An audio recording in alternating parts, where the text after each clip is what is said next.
The Vanishing Bus.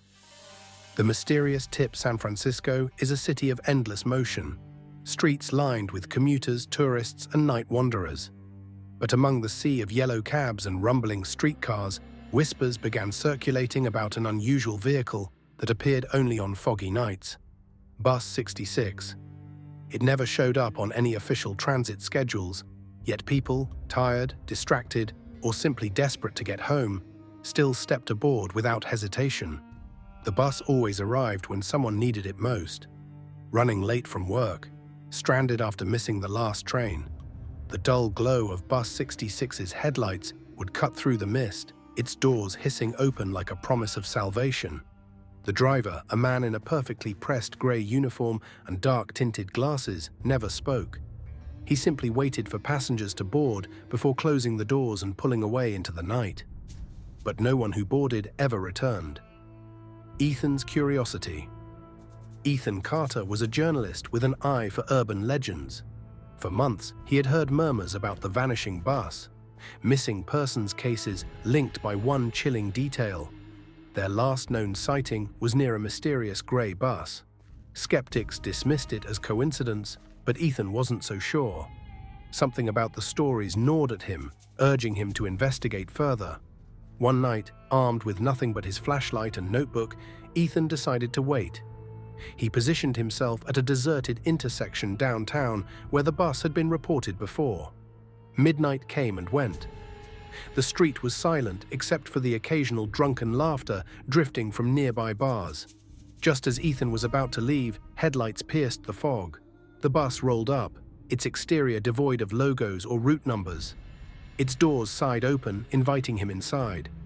Ethan hesitated, then stepped aboard. The unsettling interior. Inside, the bus was unnervingly pristine. Leather seats without a single wrinkle, stainless steel poles that gleamed under dim overhead lights. A handful of passengers sat motionless, their faces oddly blank, eyes fixed straight ahead. None of them acknowledged his presence. The air smelled sterile, like a hospital.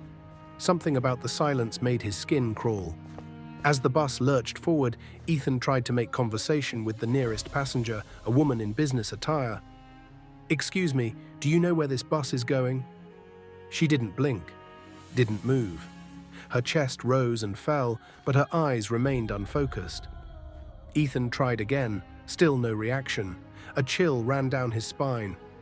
Turning toward the front, he approached the driver's seat. "Hey, where?" The driver's head snapped toward him. Though the man still wore his tinted glasses, Ethan suddenly realized there were no eyes behind them, just hollow sockets, deep as the abyss. A thin, unnatural grin spread across the driver's lips. Ethan staggered backward, his heart pounding. The bus picked up speed, and the city outside the windows blurred unnaturally, as if they were no longer in San Francisco at all. Then, the passengers turned toward him in eerie unison. Their mouths opened, but no sound came out. Just darkness, yawning and endless, stretching deep into their throats. One by one, they began to rise from their seats, reaching for him with stiff, unnatural movements. Desperation sets in. Ethan bolted toward the back of the bus, slamming his fists against the rear door, but it wouldn't budge. He turned to the windows, only to see nothing but swirling black mist outside. It was no longer a city, no longer a street. It was nowhere. Cold fingers clamped onto his wrist. He screamed. The aftermath days later, Ethan's phone was found abandoned on a bus stop bench. Its last recording an audio file. Heavy breathing, a rising hum, and a single whispered phrase before the file cut out.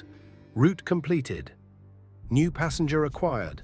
Ethan Carter was never seen again. If you ever find yourself alone in San Francisco late at night, waiting for a ride home, be careful which bus you board. Some routes have no return tickets,